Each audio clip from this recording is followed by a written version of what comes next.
தேவனுடைய பிள்ளைகள் ஒவ்வொரு நாளும் போராடுகின்ற போராட்டத்தில் நாம் சந்திக்கக்கூடிய அனுதின ஒரு போராட்டம் இருக்கும் என்றால் இந்த உலகத்தின் மேல் இருக்கின்ற விருப்பத்தின் போராட்டம் என்று நான் சொல்லுவேன்.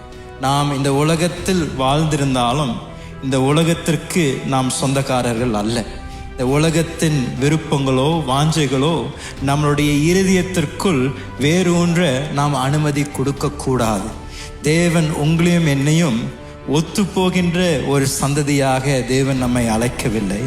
தேவன் நம்மை பிரித்தெடுத்து அவருடைய விசேஷித்த நாமத்தை உங்கள் வாழ்க்கையின் மூலமாகவும் என்னுடைய வாழ்க்கையின் மூலமாகவும் இந்த சந்ததிக்கு தேவன் வெளிப்படுத்த விரும்புகின்ற தேவனாக இருக்கின்றார். ஆமென் சொல்லலாமா? ஒத்து போகும்படியாக தேவன் உங்களை அழைக்கவில்லை.